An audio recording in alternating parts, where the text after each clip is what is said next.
सुनील कपूर वाला एक प्रकरण हुआ है। तो इसमें तरह तरह की मीडिया में कुछ बातें चल रही हैं अलग अलग तरह की। तो जींद पुलिस की तरफ से मैं उसमें स्पष्ट ये करना चाहता हूँ कि ये सुनील कपूर ये यहाँ पे इनके अगेंस्ट में 2 एफआईआर रजिस्टर्ड थी 2024 में। एफआईआर नंबर 370 और 487 जो कि फोर्जरी के सेक्शंस उनमें थे, आईटी एक्ट के सेक्शंस उनमें थे और काफ़ी समय से इनकी तलाश की जा रही थी। लेकिन इनके रिलेटिव्स परिवार इनकी तरफ से कोई इस तरह की कोई कोऑपरेशन या वो वाली बात नहीं हो रही थी कि हम इनको आसानी से पकड़ पाएँ। तो ये एब्सकॉन्डिंग थे।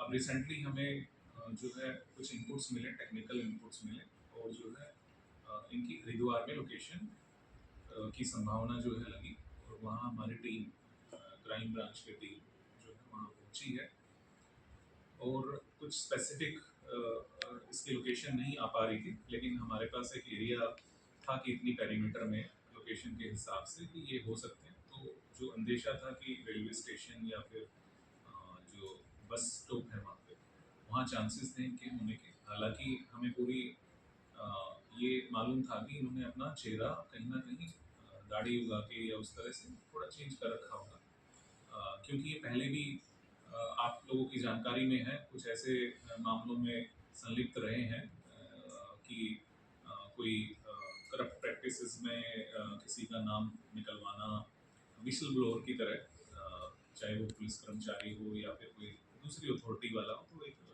उस फॉर्म में भी इन्होंने काम किया है। तो हमारी जो पुलिस की टीम थी उनमें से कुछ लोग इनको पर्सनली भी जानते थे, बाई फेस पहचानते थे और ये भी उनको पहचानते थे। तो ऐसा हुआ कि ये बस स्टॉप पे थे और ये देख के हमारी टीम को भागने लगे और ये फिर गिर जाते हैं। हमारी टीम के जो एक सब इंस्पेक्टर हैं सुरेंद्र, उन्होंने दौड़ के इनका पीछा किया, उनको पकड़ा है। लेकिन ये उन्होंने नहीं सोचा था कि इनके पास जो असला है उससे फायर करेंगे। उन्होंने तुरंत जो है अपने असले से हमारी टीम मेंबर पे फायर किया है, जिससे वो गंभीर रूप से घायल हो गए। उनको लोकल पुलिस ने मदद की और एम्स में उनको रेफ़र किया गया ऋषिकेश में, वहाँ उनका इलाज चला और सर्जरी उनकी हुई। थैंक गॉड वो कुशल हैं इस टाइम।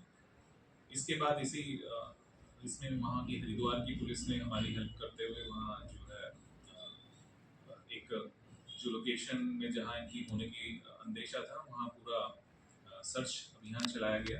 काफ़ी देर तक चला, वहाँ ये नहीं मिले। फिर अगेन हम जो टेक्निकल इनपुट्स थे उसके बेस पे काम करते हुए पता लगा कि ये देहरादून में इनके लिंक्स हैं, डिस्टेंट रिलेटिव हैं, वहाँ होने के इनके चांसेस हुए। वहाँ हमारी टीम ने देहरादून पुलिस हरिद्वार पुलिस को साथ लेके रेकी की है और जो इनके रिलेटिव थे उनके वहाँ आसपास में ही 2 घर हैं। तो एक घर में एक पोर्शन में ताला लगा हुआ था, तो उनको मजबूर किया गया एक तरह से मैं कहूँगा खोलने के लिए, क्योंकि वो कोऑपरेट नहीं कर रहे थे।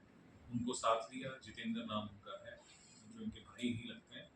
तो उनको आगे लेके दरवाज़ा खुलवाया गया, तोड़ा गया और जो है सामने उनको बोला, वार्निंग भी दी गई टीम मेंबर्स के द्वारा, जिसमें कि अगेन जॉइंट टीम थी हरिद्वार और देहरादून जो पुलिस यूनिट्स हैं उनकी, हमारे पुलिस के अलावा। और जो लेकिन किसी कारणवश जो है उन्होंने जो वार्निंग है उसको नज़रअंदाज किया और जो है खुद को शूट कर लिया जो असला उनके पास था उससे।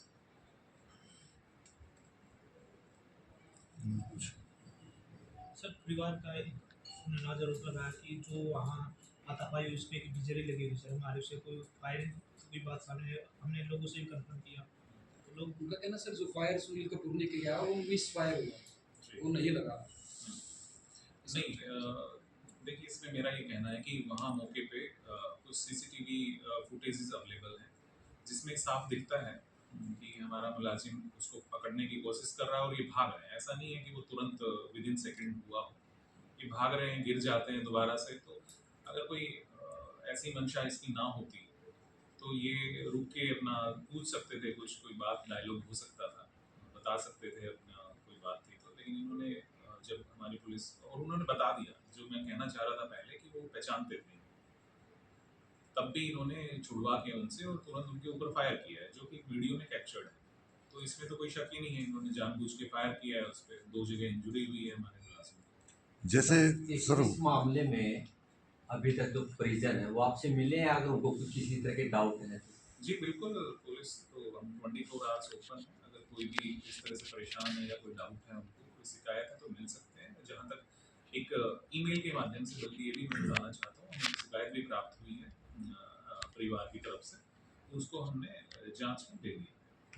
सर 13 तारीख की जब घटना घटी थी द्वार में, तो परिवार का कहना है कि हमने एसपी जी के व्हाट्सएप पे हमने सर मैसेज किए थे, उसको ठीक है नहीं, व्हाट्सएप पे मेरी जानकारी में ऐसा कोई मैसेज नहीं है, लेकिन जहाँ तक ईमेल की बात है, ईमेल हमें मिली और उसको हमने संज्ञान में लेते हुए जांच का जो तरीका है उसमें डाला।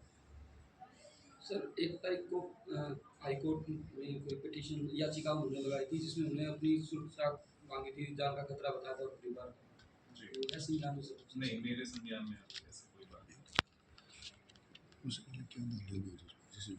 तो इस मामले में सर और किसी और पे भी कोई कार्रवाई है? सार्वजनिक कहाँ कहाँ जैसे भी पुलिस उनको देख ढूंढ रही थी, वो कहाँ कहाँ गए, पहले कहाँ कहाँ संरक्षण, किस किस ने संरक्षण दिया, कुछ ऐसा?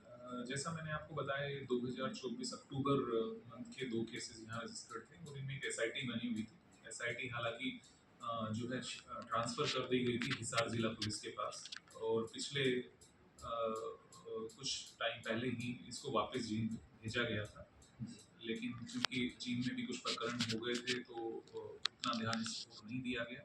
तो अब जो है इस पर टीम्स ने स्टार्ट किया था काम, और तुरंत ये जो है इनको इसमें सक्सेस भी मिली कि इनकी लोकेशन ट्रेस हो पाए। सर जो हरिद्वार में इंसिडेंट हुआ, जो गोली चली और एसआई को लगी, उस समय कितने पुलिस वाले थे अपने वहाँ पे जब एसआई को गोली? यहाँ से जो हमने टीम भेजी थी उसमें 5 लोग थे, वो सारे ही क्राइम ब्रांच के थे, और जो है उनमें से मेंबर जो उस एसआईटी के थे वो भी थे, लेकिन वो उन 5 में थे। तो जब वो उसको पकड़ लिया था, एक बार वो गिरा भी है, तो हाँ, बाकी पुलिस वालों ने क्यों बिल्कुल, उसकी? बिल्कुल। ये इसमें क्या हुआ, जैसे मैंने आपको बताया, अगर हम टेक्निकल इंटेलिजेंस इनपुट की बात करें तो जो हमारे पास लोकेशन आई थी, मेनली वो, अगर टावर लोकेशन की बात करें तो वो एक 360 डिग्री की फॉर्म में होती है, तो हमने उसको फिर एक सेक्टर की फॉर्म में निकाला। उसके बाद में 5 लोग जो टीम के थे उनको 2 से 3 ग्रुप्स में डिवाइड किया कि भाई रेलवे स्टेशन की तरफ कुछ देखें, कुछ जो है बस स्टॉप की तरफ देखें, और बाकी जो एक लोग हैं वो बाकी चीज़ें देख लें। तो इस तरह से वो डिवाइड होता है। तो वहाँ से क्या क्या आपस में बरामद अलग हुआ है अलग। सर? सुनील कपूर के पास से कुछ है उसके बारे में? क्या कह रहे हैं? क्या क्या बरामद हुआ सुनील कपूर के पास से वहाँ पे? वो डिटेल्स मेरे पास अभी नहीं है, लेकिन एक बैग की बात आती है, तो बाकी तो कोई स्कूटी एक थी, लेकिन वो इस टाइम पे नहीं थी, वो पहले देखी गई थी। जो इसका देहरादून वाला घर है वहाँ पे, वो हरियाणा नंबर की थी, लेकिन अभी बरामद की जो बात है, क्योंकि वो देहरादून पुलिस उसमें कार्रवाई कर रही है,